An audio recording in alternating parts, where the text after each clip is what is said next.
যেহেতু বাক স্বাধীনতা আমরা ফিরে পেয়েছি, তাহলে কেন আমার কণ্ঠকে চেপে ধরা হবে, কেন আমার বাক স্বাধীনতাকে চেপে ধরা হবে? তো আমরা সেই সকল কিছু বাধা অতিক্রম করে আমরা কেন্দ্রীয় শহীদ মিনারে এসেছি। আমরা একটি সফল আন্দোলনের, একটি সাধারণ শিক্ষকের ব্যানারে, যেটি সম্পূর্ণ নিরপেক্ষ একটি ব্যানারে শিক্ষকরা তাদের মর্যাদার লড়াই, 10ম গ্রেডের জন্য পাশাপাশি শতভাগ পদোন্নতি এবং সহকারী প্রধান শিক্ষক পদ বাতিল চেয়ে তারা প্রাথমিক শিক্ষার বৈষম্য নিরসনের জন্য আজ জাগরণ তৈরি করেছে কেন্দ্রীয় শহীদ মিনারে। এখন কর্মসূচিতে যাচ্ছি। এরপরে আপনারা দেখলেন যে আমরা যমুনার অভিমুখে যখন যাত্রা শুরু করলাম, আমাদেরকে মাঝপথে অবরুদ্ধ করা হলো এবং আমরা উপদেষ্টা মহোদয়ের কার্যালয়ে আমাদের 10 জন প্রতিনিধিকে নেওয়া হলো।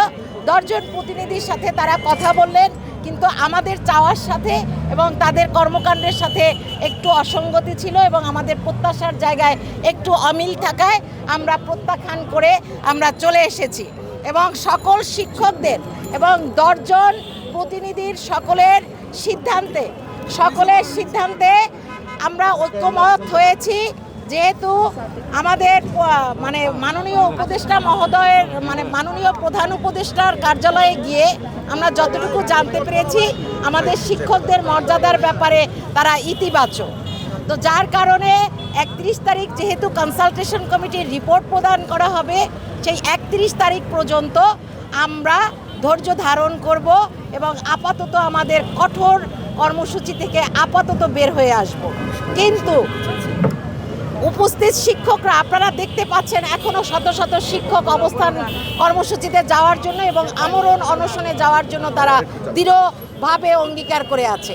কিন্তু আমরা তাদেরকে বুঝাইয়ে বিভিন্নভাবে তাদেরকে শান্ত করার চেষ্টা করেছি এবং সবচেয়ে আশার আলো তরুণ নেতৃত্ব, তরুণ শিক্ষকরা জেগে উঠেছে। আপনারা ভালো করে জানেন, তরুণদেরকে দমিয়ে রাখা যায় না। তরুণদের স্রোতের বাদ কোনো কিছু দিয়ে আটকে রাখা যায় না। তা আপাতত এই স্রোতকে আমরা তারুণ্যের যে শিক্ষক সমাজের যে স্রোত, এটি আমরা আপাতত বালি এবং বেড়িবাঁধ দিয়ে 31 তারিখ পর্যন্ত রাখলাম। কিন্তু 31 তারিখে যদি আমাদের সহকারী শিক্ষকদের 10ম গ্রেড নিয়ে সিনেমিনি খেলা হয় এবং সহকারী প্রধান শিক্ষক পদ তৈরি হয়, 31 তারিখের পরে আমরা আমরণ অনশন কর্মসূচিতে যাব এবং এই রাজপথে এই যে মিডিয়ার যে আলোর ঝলকানি, এই যে মিডিয়া কর্মীদের সকল সহযোগিতা আমি প্রত্যাশা করছি। 31 তারিখে যেহেতু আজকে আমাদের মূল টার্গেট ছিল প্রধান উপদেষ্টা মহোদয়ের একদম অবগত করা এবং তার সাথে সরাসরি দেখা করা। কিন্তু বলছি, যেহেতু আমাদের কার্যক্রমটা অনেক আগের একটি কর্মসূচি ছিল, আমরা তারই ধারাবাহিকতায় আমরা আজকে 24 তারিখের কর্মসূচি পালন করেছি। কিন্তু অত্যন্ত দুঃখের বিষয় যে তিনি সরকারি সফরে বিদেশে অবস্থান করছেন। এ কারণে আমরা আসলে তার শরণাপন্ন হতে পারিনি। মূলত আজকের কর্মসূচিটি পালন করা হচ্ছে কিন্তু কনসালটেশন কমিটির সদস্য যারা আমাদের মন্ত্রণালয়, আমাদের অধিদপ্তরকে একটু হুঁশিয়ারি করে দেয়া যেন আমরা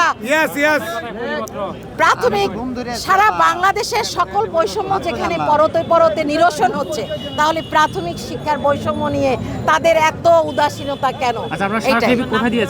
আমরা স্মারকলিপি মাননীয় আমি খায়রুন্নাহার লিপি, সহকারী শিক্ষক, মোহাম্মদপুর সরকারি প্রাথমিক বিদ্যালয় এবং জাতীয় পর্যায়ে শ্রেষ্ঠ শিক্ষক 2019।